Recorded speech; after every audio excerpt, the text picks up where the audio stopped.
शिवलिंग जो देख रहे हैं ये एक प्रकृति का देन है और प्रकृति के द्वारा ही ये उत्पन्न हुआ है। इनका स्वरूप जो देखिएगा वो बहुत सुंदर है। अच्छा, यहाँ निजुटा गांव में इनका उत्पन्न हुआ है, लेकिन यहाँ इस ओरी पोरी में 7 को 8 को गांव के बीच में है। एकदम जो गांव में जाइएगा यहाँ से उतना ही दूर लोग विचार कर रहे हैं, बहुत बड़ा मंदिर बनवाएंगे। और हम भारत सरकार से भी, प्रदेश सरकार जो है कि हम लोग मुख्यमंत्री कहते हैं, उन लोगों से भी हम आग्रह करेंगे। अभी हम निचुटा नेपाल में पहुंचे हुए हैं। यहाँ पे एक अद्भुत, अविश्वसनीय, अकल्पनीय, जब शिव जी का उत्पत्ति हुआ, तमाम लोगों द्वारा यहाँ पे आप देख सकते हैं पूजा पाठ किया जा रहा है। तो क्या मतलब कैसा लगता है आप लोगों को कि ये शिव जी पहले से यहाँ पे स्थापित थे या फिर अचानक से ऐसा हुआ? ये जो आप शिवलिंग जो देख रहे हैं ये एक प्रकृति का देन है और प्रकृति के द्वारा ही ये उत्पन्न हुआ है। इनका स्वरूप जो देखिएगा वो बहुत सुंदर है, अच्छा है। बहुत बहुत दूर से श्रद्धालु भक्त लोग भी यहाँ के दर्शन कर चुके हैं। इंडिया से, बिहार से, काठमांडू से बहुत दूर से आ चुके हैं और सब लोगों का विश्वास है कि ये भगवान ये साक्षात उत्पन्न हुए हैं। यहाँ पे देखिए, यहाँ भगवान का शिव जनेब है, यहाँ पे चंद्रमा है, यहाँ देखिएगा चंद्रमा यहाँ पे है कि नहीं? ऐसे देखिए चंद्रमा है, नाग देवता है। अगर गौर से देखा जाएगा तो इसमें सब कुछ है। चंद्रमा है, आपका ड्रमरू है, सब चीज़ प्रत्यक्ष यहाँ पे है। तो हम लोग का विश्वास ये है कि सब चीज़ अगर शिवलिंग में अगर भगवान का बनाया हुआ है तो जीवन भर वैसा ही रहेगा, वो बदलेगा नहीं। अच्छा, अब आप लोग का मतलब यहाँ तो शिव जी का उत्पत्ति हो गया, अब आप लोग का मतलब यहाँ पे एक विशेष परियोजना क्या है? अब देखिए, परियोजना के बारे में जो आप पूछ रहे हैं ना, परियोजना के बारे में हम लोग भी सोच रहे हैं। यहाँ निजुटा गांव में इनका उत्पन्न हुआ है, लेकिन यहाँ इस ओरी पोरी में 7 को 8 को गांव के बीच में है। एकदम जो गांव में जाइएगा यहाँ से उतना ही दूरी है। इस सारे गांव के टोल के लोग भी तैयार है, हम लोग भी तैयार है। हम लोग ऐसा सोचे हैं, ऊपर वाला की मर्जी, कि यहाँ स्थानीय सरकार, केंद्र सरकार और प्रदेश के सरकार और हम सब लोग मिल करके यहाँ एक भव्य मंदिर को निर्माण करना चाह रहे हैं। और अगर सरकार इसे नहीं चाहे तो आप लोग का अगला प्रोग्राम क्या रहेगा? तो सरकार भी नहीं चाहेंगे ना, तो अगर मंदिर का अनुमति तो मिल जाएगा बनाने के लिए। तो अगर मंदिर का निर्माण करने की अनुमति हो जाएगा ना, तो हम लोग सोचे हैं कि ऐसा मंदिर हम लोग बनाएंगे यहाँ पर, भोले बाबा की कृपा से। मंदिर का निर्माण होना चाहिए, होना चाहिए मंदिर बहुत अच्छा होना चाहिए।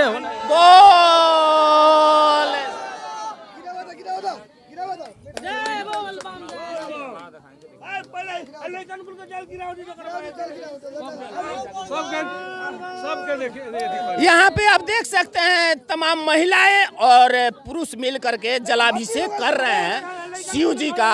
ये अपने आप में बहुत एक बड़ा विषय है, जो कि शिवलिंग का उत्पत्ति यहाँ पे हुआ है और यहाँ पे तमाम महिलाएं पूजा कर रही हैं और शिव जी का जलाभिषेक कर रही है, त्रियंबकम बाबा का जलाभिषेक कर रही है। यहाँ पे निचुटा में शिवलिंग का उत्पत्ति होना, ये तमाम कमेटी के लोग यहाँ पे बैठे हुए हैं, कुछ गणमान्य लोग भी हैं नेपाल से जुड़े।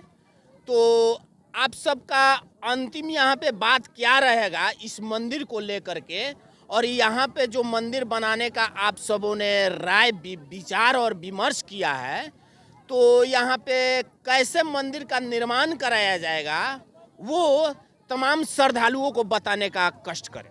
देखिए सर, ये जो मंदिर बनाने के लोग हम लोग जो विचार कर रहे हैं, बहुत बड़ा मंदिर बनवाएंगे।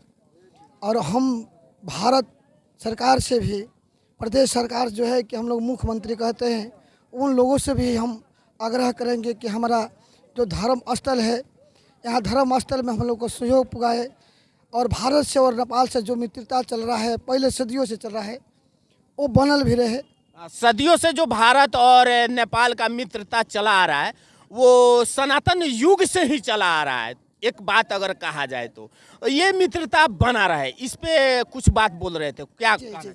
हम सरकार से, भारत सरकार से, चीफ मिनिस्टर साहब से भी कहेंगे कि कुछ सहयोग पुराएं कि हम लोग मंदिर के ऊपर भारत के भी नाम लिखवाएं, अपना नेपाल के भी नाम, जोन जोन देश देंगे उसको भी नाम लिखवाएंगे। अच्छा, क्या कहेंगे सर इस पे? अब देखिए, ये बहुत बड़ी घटना है, बहुत अद्भुत घटना है। हम लोग सनातनी के लिए जो है सो नेपाल हमेशा से धार्मिक स्थल रहा है और यहाँ के कण कण में भगवान बसते हैं। इसका ये एक फिर से जीवंत उदाहरण हम लोग देख रहे हैं।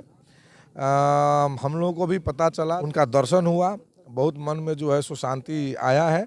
और सबसे बड़ी बात क्या है कि ये एक शुभ संकेत है, कुछ परिवर्तन होने वाला है। धर्मात्माओं का जो है सो वास हो, धर्म का जो है सो स्थापना हो और उसके जो है सो संग्रह हेतु यहाँ पर बहुत बड़ी मंदिर और धार्मिक स्थल का निर्माण हो। ये मैं राजनीतिक रूप से भी चाहता हूँ और जितना सहयोग हो सकेगा हम लोग इसमें ज़रूर सहयोग करेंगे। यहाँ पे जितने श्रद्धालुओं द्वारा बात करा गया और कमेटी द्वारा बात करा गया तो एक ही बात सामने उभर के आ रहा है कि नेपाल और भारत का जो संबंध है ये सनातन युग से मित्रता का संबंध है और सनातन धर्म से जुड़ा हुआ है। तो यहाँ के श्रद्धालुओं द्वारा ये बात कहा जा रहा है कि इंडिया से भी, भारत सरकार से भी हमें इस मंदिर के निर्माण में सहयोग मिले तथा वहाँ के श्रद्धालुओं से भी ये इस मंदिर के निर्माण हेतु सहयोग मिले ताकि यहाँ पे एक विशाल मंदिर कायम हो सके और यहाँ पे तमाम दूर दूर से लोगों का आना और श्रद्धालु भक्त गणों का आना का जो तांता बना रहेगा, उनके आने जाने में कोई ऐसी तकलीफ, कोई ऐसी कठिनाई ना हो, उनके रख रखाव में हर एक व्यवस्था करा जाए, ये हम लोग का अपना निश्चय है और यहाँ पे इस मंदिर का भव्य तरीके से निर्माण कराया जाए। फिलहाल इस रिपोर्ट में इतना ही। तमाम खबरों के साथ आप हमारे साथ बने रहे। एम मीडिया बिहार के साथ मैं दिलीप कुमार। जय हिंद, जय नेपाल।